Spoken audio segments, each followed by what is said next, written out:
It's time for the Wrestling Observer Extra. One more time for old time's sake. With Dave Meltzer, right here on The Law.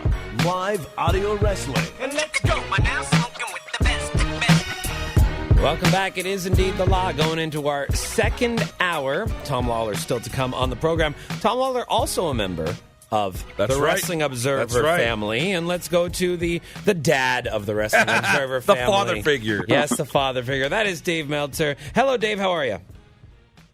I'm doing great. How are you guys? Doing very well. Now, Dave, we want to start things off tonight talking about the WWE's newest and biggest heel, Conor McGregor. Yeah, really. This was Isn't that something? It's ridiculous, really. Like, I think that all of us saw through exactly what was happening here, but it feels like some of the actual wrestlers, some must have, but a lot of them did not. Yeah, you know what's funny is when I kind of look at it, and it's like some of them took it really seriously, and I'm just thinking, like, this is what you guys, like, used to do back in the days when he learned it, and some of you should have learned it too. Yeah. And it's just, he's just, in his case, I think he's just looking for attention, and I can see where people are kind of like mad, but at the same time they have to know that he's obviously not serious.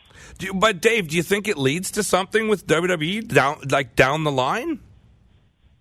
Well, that's a funny thing because I can tell you for sure it's absolutely not today, but I keep thinking of like when John Cena did the stuff with Dwayne Johnson years and years ago, and that wasn't scheduled. I mean, Dwayne Johnson really wasn't happy and all that. But in the end, it did lead to something. And could this lead to something? Yeah, I think it could lead to something, especially with all the attention that it's gotten. And I think the wrestlers will all, kind of figure it out. And but yes, I think it could. And I think he thinks it could because he made it very clear that when he was talking about wrestlers and everything, he still complimented the McMahons. And what that told me is, number one, is he doesn't have a deal because if he actually talked to them, they would say, hey, go after us too. Yeah. But in his mind, he's opening the door because he certainly was complimentary to them.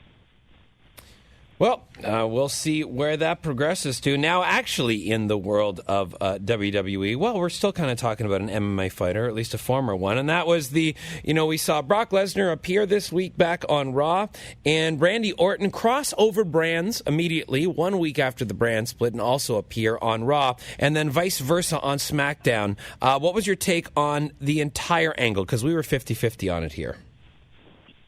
Well, I think that it's probably the most important match on SummerSlam, so they probably should have done it. I actually liked the thing on Raw the way it was done. On SmackDown, it was kind of predictable what they would do. It was almost too easy, I think, on SmackDown and too obvious. So I can't say I liked that nearly as much. It was just what it was. But I hope it's not a regular thing.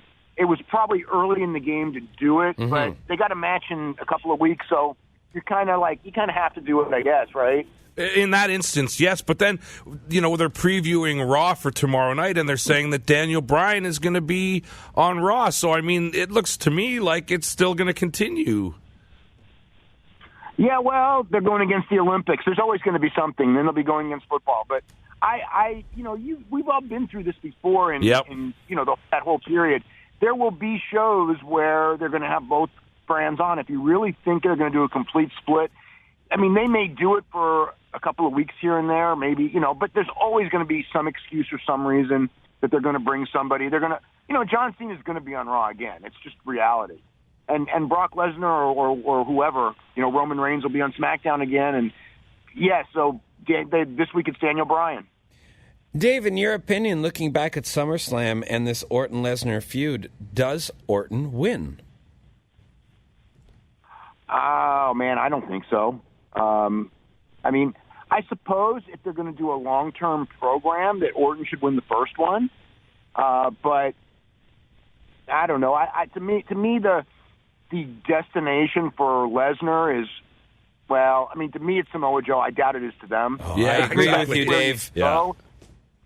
And if that's the case, then Lesnar should win. It seems weird, though, to bring Orton back after a long injury and then have him lose his first big major match. Yeah, but think about in hindsight how the Dean Ambrose match looked in hindsight at WrestleMania.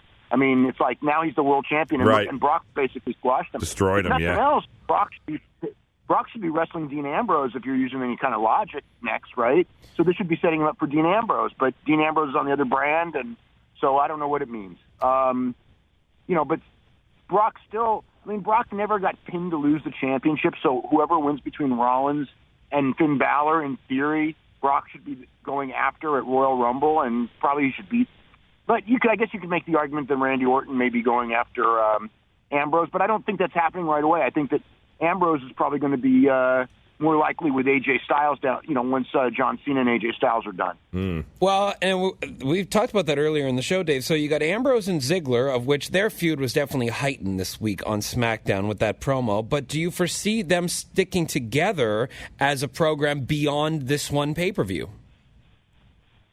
I mean, it's possible, but I don't think so. I think that it's just. I see Ziggler as just a guy. I see Ziggler as a guy who loses to Ambrose and has a good match with him, because I think the money guys are still Randy Orton and Cena and AJ and maybe even Bray Wyatt down the line. So, yeah, I don't see this as a multiple show program. It's unfortunate. We kind of thought that as well. This week, we did not see Shelton Benjamin on SmackDown due to the injury that he suffered, and he's got to go off for surgery now. There was all this talk before the brand split of these guys that we were going to see coming back, and WWE's put out all these feelers, MVP, Carlito, etc. Who have we seen? Rhino and Jinder Mahal. And which is, why are we going after these guys? No Shelton. Have you heard any other names that have been thrown out? Because, these rosters could use some bolstering here. We've all heard the names, but they haven't pulled the trigger on them. I mean, the problem is that the offers that I have heard are not particularly good offers, and because of that, a lot of these guys are just like, hey, you know what? We don't need to go back and be glorified enhancement guys. We can still do our own thing, and they can make money on the outside. I mean, one of the things that's really, I think a lot of people don't understand this, is that, obviously, if you're a top guy in WWE, there's nowhere you can go in the world to make anywhere near the money. But if you're just a guy in WWE, and you can make more on indies and save, and more like I say, save more on indies, and make your own schedule. If you have a name, and if you're a developmental guy, a lot of the developmental guys don't make what the top indie guys make. So it's not like going to WWE. Oh, you're all of a sudden making money. A lot of guys go to WWE and take cuts, and a lot of guys leave WWE and end up making more money. I know a lot of guys talk to me about that. And it's like, wow, we're making more money than we made in 3 years in WWE. But and WWE, they don't necessarily up their pay scale. I mean, if they were to offer enough money, every one of these guys would come. So if they're not coming, it tells me that the money offer couldn't be that good. Mm-hmm.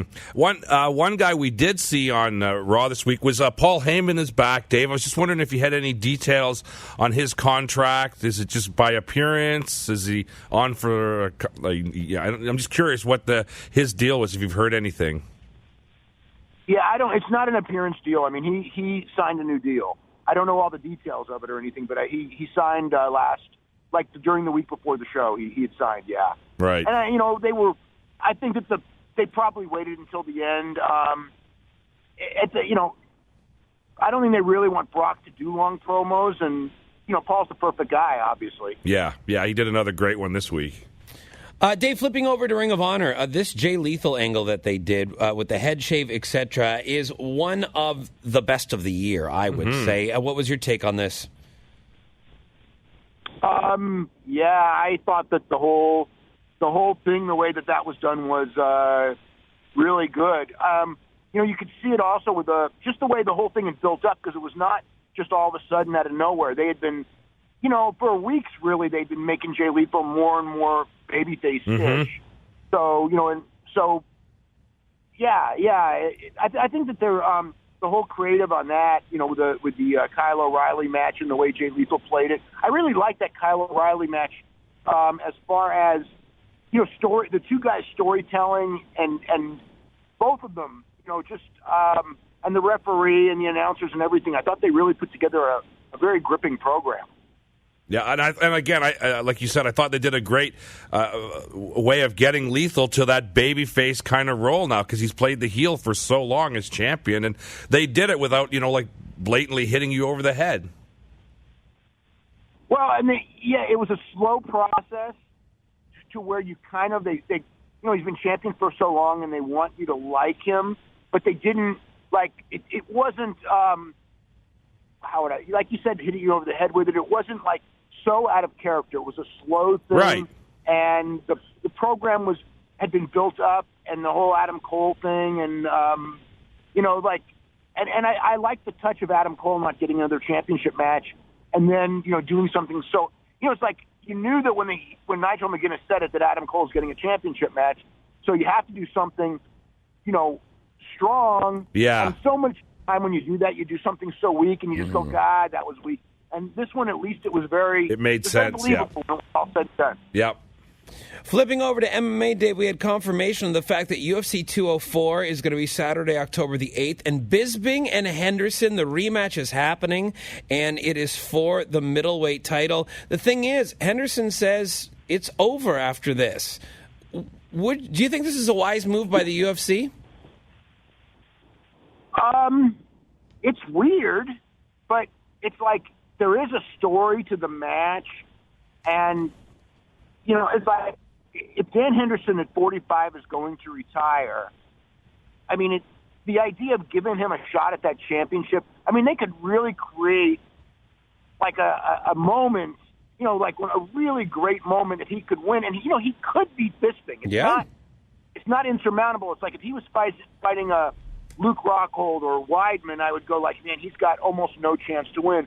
But with Bisping, he's got a chance to win. And if he loses, it's still a big match for Bisping. He gets his revenge over that really famous knockout from 6 years ago, almost 7 years ago. So it's like, I'm not really someone who really favors a contender who's really not anywhere close to a top contender getting a championship match, especially when there's some really good contenders out there. But I think that just everything involved, you can make an exception when the story is there. And it's a story, like, again, how often are you going to get a story of a 45-year-old guy with a legitimate chance to win a championship in his retirement match, and a guy who, even though Dan Henderson's never been a big draw, he is a guy that everybody likes. Mm-hmm.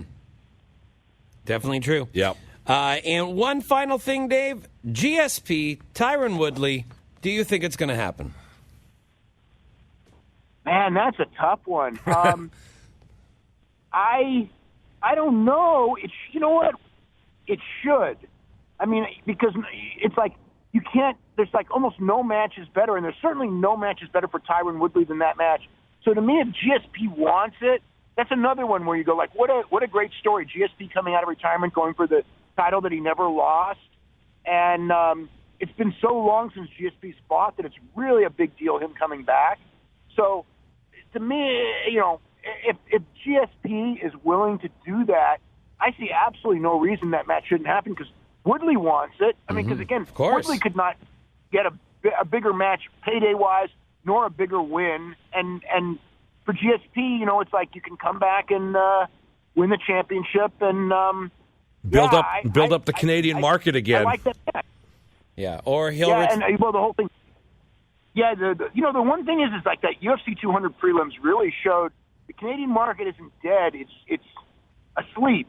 Yeah. And George will wake it up. It's like the fans didn't walk away from UFC; they just haven't had that really big thing to bring them back in Moss. And I think George going for the title. That's it. That's exactly what it is, and you bring that whole market back. Yeah, very much so. All right, Dave, I got to say goodbye this week. What's coming up in the Observer? Well, we'll find out this week on as far as what happens on Raw and SmackDown, and a lot of coverage of G1, and maybe some preview of the Olympics or something, the Olympic wrestling. I don't know. But yeah, it's talk about G1's a real big thing. So yeah, that'll be one of the lead stories for sure. Love it. Connor, of course. Yes, of Connor, course, of course. Yep. All right, Dave. We'll talk to you next week at this very same time. Okay, have a great week. You too. Dave Meltzer, WrestlingObserver.com is where you can find his work.